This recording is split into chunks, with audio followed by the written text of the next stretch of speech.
In this film, we're going to explain how your body processes the food you eat in order to provide all your body cells with the energy they need. And also what happens when you have diabetes and this system doesn't work properly. When you eat food that contains carbohydrate, it's broken down in the stomach and digestive system into glucose, which is a type of sugar. We need glucose from food because that's what gives us energy. Carbohydrate-containing foods are things like starchy foods, sugary foods, milk and some dairy products, and fruit. This glucose then moves into the bloodstream, and the body detects that the blood glucose level is rising. In response to that, the pancreas, which is a little gland that sits just underneath the stomach, starts to release a hormone called insulin. And it's insulin that helps our body get the energy from the food we eat. The bloodstream then takes the glucose and the insulin to every cell in our body that needs it. To make this easier to understand, let's look at muscle cells. At the muscle cells, it's insulin that allows the glucose to get into the cells where it can be used for energy.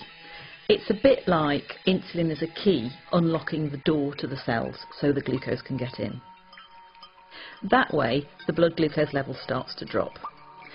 But the blood glucose level can be topped up at any point by the liver releasing extra glucose that it has stored. The blood glucose rises again, and again the pancreas produces more insulin to move with that glucose through the bloodstream to the muscle cells, open the doors and let the glucose in. The body functions best with the blood glucose at an optimum level. It doesn't like it if the blood glucose rises too high. Normally, there's a cycle within the body which balances out the glucose and the insulin level, and this is achieved by the food you eat, the pancreas and the liver. However, in some people, the system doesn't work properly and they develop diabetes. There are two main types of diabetes, type 1 and type 2. In type 1 diabetes, the body isn't making any insulin at all. This is because of an autoimmune response whereby the body has destroyed the insulin-producing cells in the pancreas. We don't entirely know why that happens in some people and not in others. Type 1 diabetes accounts for about 15% of all cases. It's most often found in the under 40s, and it's by far the most common type of diabetes found in childhood. In type 1 diabetes, the carbohydrate-containing food is broken down into glucose as normal. That glucose then moves into the bloodstream. Normally, the body would produce insulin to let that glucose into the cells, but in type 1 diabetes, there is no insulin being produced, so the glucose can't get into the body cells at all. So the level of glucose in the blood rises and rises. The body tries to lower the level of glucose, it tries to get rid of the glucose through the kidneys. That's why people who have undiagnosed type 1 diabetes tend to go to the toilet a lot to pass urine. As the kidneys filter the glucose out of the blood, they also take a lot of water with it, so the person with diabetes will get very thirsty. The urine contains a lot of glucose, and that creates an environment where it's quite easy for bacteria to thrive, so it's also quite common to get thrush or genital itching. In the same way, the blood contains a high level of glucose as well, so more bacteria than usual will tend to breed in flesh wounds, and they might be slow to heal.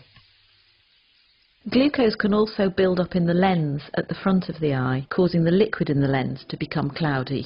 That can mean that some people with undiagnosed type 1 diabetes can have blurred vision. Because the glucose can't get into the cells to be used for energy, somebody who's got undiagnosed type 1 diabetes is going to start feeling very tired, lethargic and unable to sort of go about their normal daily routine. But the body still needs an energy source in order to work properly. So what it does is it starts to break down its fat stores, and that can lead to weight loss. So the main symptoms of type 1 diabetes are going to the toilet a lot, thirst, thrush or genital itching, slow healing of wounds, blurred vision, tiredness and weight loss. These symptoms generally happen quite quickly, often over a few weeks, and can be reversed once the diabetes is treated with insulin. Type 2 diabetes accounts for about 85% of all cases in the population. It's most common in the over 40 age group in the white population and in the over 25 age group in the black or South Asian population. Type 2 diabetes is a little more complex because of slightly more processes at work. Either the body isn't producing quite enough insulin, or the insulin it is producing isn't working properly. That can be due to being overweight, because a build-up of fat can stop insulin doing its job properly, but it can also happen in people of a healthy weight. So in type 2 diabetes, the carbohydrate containing food is broken down into glucose in the stomach and digestive system as normal. That glucose then moves into the bloodstream. The pancreas starts to produce insulin, which moves with the glucose through the bloodstream to all the body cells which need glucose for energy. However, the glucose can't always get into the cells because the locks to the cell doors have become furred up with fat deposits. That means that the insulin can't open the cell doors properly. So the level of glucose in the blood continues to rise. In response to this, the pancreas produces even more insulin. So the blood glucose levels continue to rise and the insulin levels continue to rise. This situation is further complicated by the cells, who are desperate for energy, sending out emergency signals to the liver to release stored glucose. The blood glucose level goes up and the pancreas produces more and more insulin until it can't cope anymore and eventually it wears out. As with type 1 diabetes, the symptoms of type 2 diabetes are going to the toilet a lot, thirst, thrush or genital itching, slow healing of wounds, blurred vision, tiredness and weight loss in some people. The symptoms for type 2 diabetes come along very slowly, and some people don't have any symptoms at all. So for that reason, people can live with type 2 diabetes for up to 10 years before they realise that they have it. Type 2 diabetes can be treated in a number of different ways. Initially, it may be sufficient to make changes to the food you're eating and to take extra physical activity or lose any weight that may be appropriate.